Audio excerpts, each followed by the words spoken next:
एक कहानी से शुरू करते हैं। मान लीजिए कोई छोटा दुकानदार है, रमेश जी। उन्होंने किसी को 50,000 रुपए का माल दिया। बदले में एक चेक मिला और वो बाउंस हो गया। ये तो बहुत आम बात है। हाँ, लेकिन अब सुनिए, रमेश जी अदालत जाते हैं अपना पैसा वापस लेने और जज उनका केस सुनने से ही मना कर देता है। क्यों? क्योंकि पेमेंट नकद में ली थी और सालों तक इसी एक अजीब से कानूनी नुक्ते की वजह से रमेश जी जैसे हजारों लोगों का पैसा फंसा हुआ था। बिल्कुल, ये स्थिति एक कानूनी चक्रव्यूह जैसी थी, जहां भारत के दो बहुत जरूरी कानून आपस में टकरा रहे थे। कौन से दो कानून? एक तरफ था चेक बाउंस से जुड़ा कानून, यानी नेगोशिएबल इंस्ट्रूमेंट्स एक्ट, जो कहता है कि चेक का सम्मान होना चाहिए। ठीक है। और दूसरी तरफ था इनकम टैक्स एक्ट।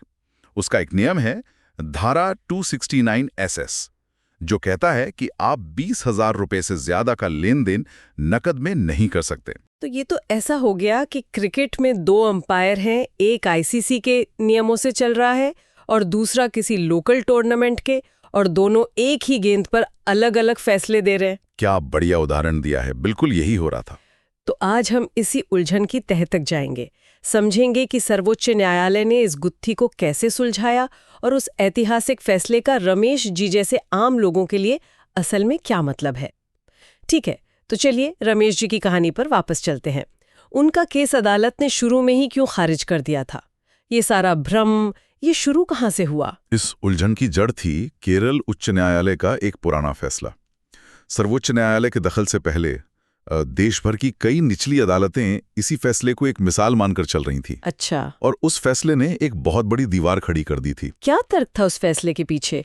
केरल उच्च न्यायालय ने ऐसा क्यों कहा कि नकद में दिया गया कर्ज वापस नहीं मिल सकता? उनका तर्क देखिए, ऊपरी तौर पर तो सीधा लगता था, लेकिन उसके नतीजे बहुत बड़े थे।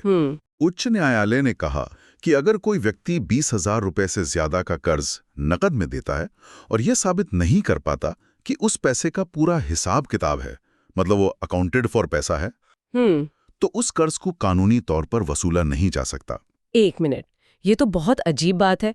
मतलब अगर मेरे पास घर पे 50,000 रुपए रखे हैं जो मेरी बचत है, लेकिन मैं उसका कागज पर तुरंत स्रोत नहीं दिखा सकती और मैं वो किसी जरूरतमंद दोस्त को उधार दे दूं, तो कानूनी तौर पर वो कर्ज ही नहीं माना जाएगा। अगर उसका दिया चेक बाउंस हो गया तो मेरा पैसा डूब गया। चेक बाउंस वाले कानून के तहत बिल्कुल यही हो रहा था। अरे!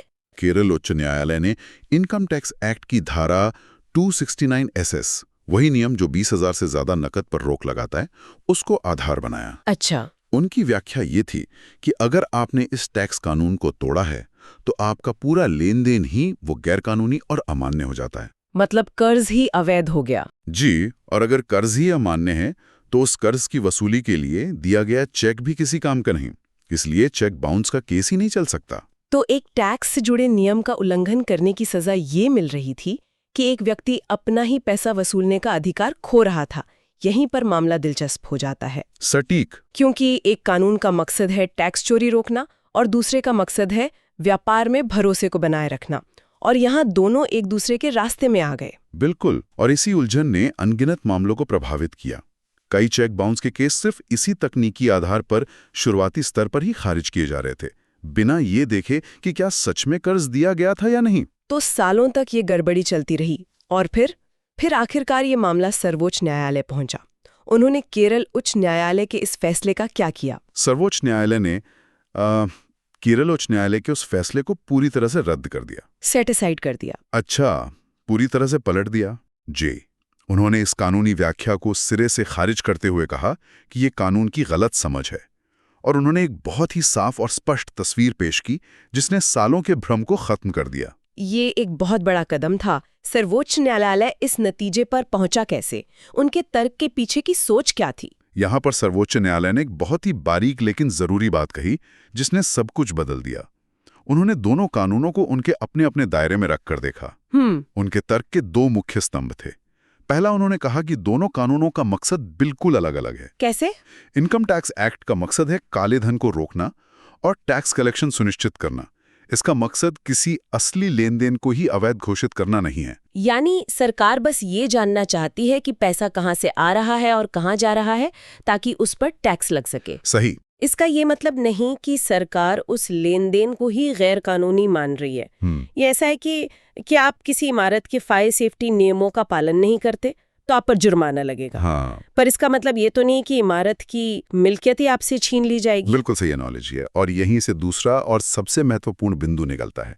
एक दंडनीय काम और एक अवैध काम में फर्क होता है। अच्छा, दंडनीय और अवैध। जी। सर्वोच्च न्यायालय ने समझाया कि इनकम टैक्स कानून की धारा 269 SS का उल्लंघन करने पर धारा 271D के तहत केवल जुर्माना यानी पेनाल्टी लगती है। कानून ने इस गलती के लिए एक सजा तय कर दी है और वो सजा है जुर्माना। एक मिनट, ये बात बहुत जरूरी है। हाँ। मतलब अगर मैं इसे आम भाषा में समझूं तो सरकार कह रही है आपने 20,000 से ज्यादा नकद देकर नियम तोड़ा तो ये लो जुर्माना। पर इसका मतलब ये नहीं कि आपका उधार ही झूठा हो गया या वो लेन देन ही अवैध हो गया। क्या मैं सही समझ रही हूँ? आप 100% सही समझ रही हैं। ये एक बहुत बड़ा कानूनी अंतर है। जैसे ट्रैफिक सिग्नल तोड़ने पर जुर्माना लगता है। हाँ, लेकिन इसका मतलब ये नहीं कि आपकी पूरी यात्रा ही अवैध हो गई। बिल्कुल। सर्वोच्च न्यायालय ने अपने फैसले में लगभग यही बात कही। मैं उनके निर्णायक कथन का सार बताता हूँ। उन्होंने कहा, ना तो इनकम टैक्स एक्ट की धारा 269 SS और ना ही धारा 271D ये कहती है कि इस नियम को तोड़ने पर किया गया कोई भी लेन देन अवैध, अमान्य या शून्य हो जाएगा। अरे वाह, ये एक लाइन इस पूरे विवाद का निचोड़ है। तो मतलब पूरा खेल बस इन दो शब्दों का था, दंडनीय और अवैध। जी। और इसी एक फर्क को समझने में निचली अदालतों को इतने साल लग गए। हाँ। तो इसी तर्क के आधार पर उनका अंतिम निष्कर्ष ये था कि लेन देन अवैध नहीं है, इसलिए चेक को वसूला जा सकता है। हाँ, उनका अंतिम निष्कर्ष यही था कि चूंकि लेन देन शून्य नहीं है, इसलिए ये मानना गलत था कि चेक एक ऐसे कर्ज के लिए दिया गया था जिसे कानूनी तौर पर वसूला नहीं जा सकता। तो इस सब का असल में क्या मतलब है? इस फैसले के बाद रमेश जी जैसे आम लोगों और वकीलों के लिए जमीनी स्तर पर क्या बदला है? इसके व्यवहारिक परिणाम बहुत बड़े हैं। सबसे पहला और सबसे बड़ा बदलाव है शिकायतों की सुनवाई को लेकर। अच्छा। अब ये पूरी तरह साफ है कि 20,000 रुपए से ज्यादा के नकद कर्ज से जुड़े चेक बाउंस के मामले अदालतों में सुने जाएंगे। अच्छा, अब कोई देनदार सिर्फ ये कहकर केस को शुरू में ही खारिज नहीं करवा सकता कि जनाब ये लेन देन तो नकद में हुआ था, ये तो इनकम टैक्स कानून का उल्लंघन है, इसलिए केस बंद कर दीजिए। यानी अदालतों के दरवाजे अब इस तकनीकी आधार पर बंद नहीं होंगे। नहीं होंगे। मामले को उसकी सच्चाई और सबूतों के आधार पर सुना जाएगा। ये तो रमेश जी के लिए बहुत बड़ी राहत की बात है। बहुत बड़ी राहत। दूसरा बड़ा प्रभाव है कानूनी सिद्धांत की पुष्टि। ये फैसला उस महत्वपूर्ण कानूनी अंतर को मजबूत करता है जो एक निषिद्ध मतलब प्रोहिबिटेड काम जिसके लिए सजा तय है और एक अवैध यानी इल्लीगल काम जो शुरू से ही शून्य होता है। ठीक है, तो केस अब खारिज नहीं होगा और कानूनी सिद्धांत भी साफ हो गया। लेकिन क्या इसका असर कर्ज शब्द की परिभाषा पर भी पड़ा है? हाँ, और ये तीसरा प्रभाव है। न्यायालय ने ये साफ कर दिया कि किसी दूसरे कानून जैसे इनकम टैक्स एक्ट के किसी नियम को तोड़ने से चेक बाउंस कानून के तहत कानूनी रूप से वसूले जाने वाले कर्ज की प्रकृति अपने आप खत्म नहीं हो जाती। ये सब सुनने में तो बहुत अच्छा लगता है, लेकिन मेरा एक सवाल है। ठीक है, केस अब अदालत में चलेगा जी, लेकिन क्या मुकदमे के दौरान ये बात कि लेन देन नकद में हुआ था अभी भी कर्ज देने वाले के लिए एक कमजोर कड़ी नहीं बन सकती? ये एक बहुत ही शानदार और व्यवहारिक सवाल है। क्या सामने वाले का वकील इस बात का फायदा नहीं उठा सकता? और इसका जवाब है बिल्कुल उठा सकता है। सर्वोच्च न्यायालय ने सिर्फ ये तय किया है कि केस सुनवाई के लायक है यानी मेंटेनेबल है। लेकिन केस जीतना एक अलग लड़ाई है। मुकदमे के दौरान ये नकद लेन देन का मुद्दा एक बहुत बड़ा हथियार बन सकता है। कैसे? मान लीजिए रमेश जी का केस अब दोबारा शुरू हो गया है, तो दूसरी पार्टी का वकील इस नकद लेन देन को कैसे इस्तेमाल करेगा? सोचिए, वकील कटघरे में खड़े रमेश जी से पूछताछ कर रहा है, क्रॉस एग्जामिनेशन। ठीक है। वो पूछेगा, तो श्रीमान रमेश जी, ये 50,000 रुपए नकद आपके पास कहां से आए? क्या आप अपनी बैंक स्टेटमेंट दिखा सकते हैं जहां से ये पैसे निकाले गए?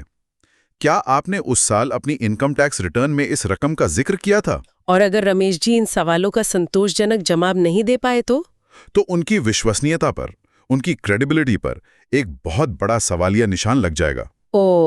वकील जज के सामने ये साबित करने की कोशिश करेगा कि रमेश जी के पास इतनी बड़ी रकम उधार देने की वित्तीय क्षमता ही नहीं थी।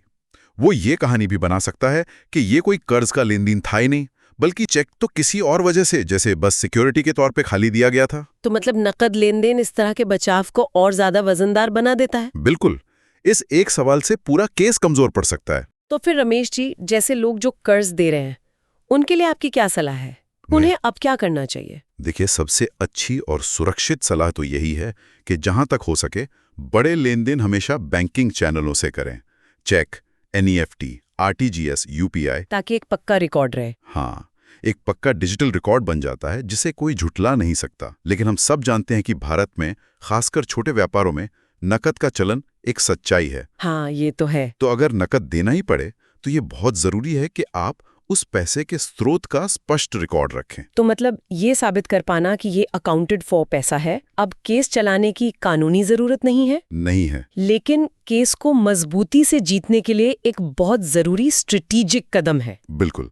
अब ये केस की मेंटेनेबिलिटी के लिए जरूरी नहीं है, लेकिन केस में अपनी क्रेडिबिलिटी यानी विश्वसनीयता साबित करने के लिए ये बहुत ही समझदारी भरा कदम है। तो इस पूरी चर्चा का सार ये है कि सर्वोच्च न्यायालय ने बड़ी समझदारी से इनकम टैक्स के नियमों को चेक बाउंस कानून की जरूरतों से अलग कर दिया है। सिर्फ इसलिए कि आपने एक टैक्स नियम तोड़ा है, इसका मतलब यह नहीं कि आप अपना ही पैसा वापस पाने का कानूनी अधिकार खो देते हैं। सही। अब रमेश जी जैसे लोगों के मामलों का फैसला उनकी सच्चाई और योग्यता के आधार पर होगा, ना कि किसी तकनीकी नुक्ते के आधार पर उन्हें दरवाजे से ही लौटा दिया जाएगा। आपने एकदम सही सारांश दिया। यह फैसला कानूनी स्पष्टता लाता है और ये सुनिश्चित करता है कि न्याय का पहिया छोटी-मोटी तकनीकी बाधाओं के कारण न रुके। लेकिन एक सवाल मेरे मन में अभी भी आ रहा है, क्या इस फैसले से एक गलत संदेश नहीं जाता? क्या अब लोग ये नहीं सोचेंगे कि चलो नकद में ही लेन देन करते हैं, ज्यादा से ज्यादा जुर्माना ही तो लगेगा, पर हमारा पैसा तो सुरक्षित है? ये एक बहुत जायज चिंता है। कहीं ये काले धन को अनजाने में बढ़ावा तो नहीं दे रहा? और यही वो जगह है जहां ये कानूनी फैसला एक बड़ी सामाजिक आर्थिक बहस को जन्म देता है। देखिए, ये फैसला कानूनी स्पष्टता तो लाता है, लेकिन साथ ही ये भारत की विशाल अनौपचारिक अर्थव्यवस्था, हमारी इनफॉर्मल इकोनॉमी पर भी एक रोशनी डालता है। हाँ। जहां नकद का लेन देन एक सच्चाई है, कई बार एक जरूरत भी। कानून का मकसद वित्तीय पारदर्शिता को बढ़ावा देना है, लेकिन वो जमीनी हकीकत को भी नजरअंदाज नहीं कर सकता। तो आप कह रहे हैं कि ये एक संतुलन बनाने की कोशिश है। हाँ, ये फैसला हमें सोचने पर मजबूर करता है। हमारा कानून वित्तीय पारदर्शिता बढ़ाने के ऊंचे लक्ष्य और जमीनी स्तर पर नकद लेन देन की रोजमर्रा की वास्तविकता के बीच एक व्यवहारिक संतुलन कैसे बना सकता है? शायद इसका जवाब सिर्फ कानून में नहीं, बल्कि बैंकिंग को और सुलभ बनाने में भी छिपा है। यह फैसला उस दिशा में एक कदम है, मंजिल नहीं।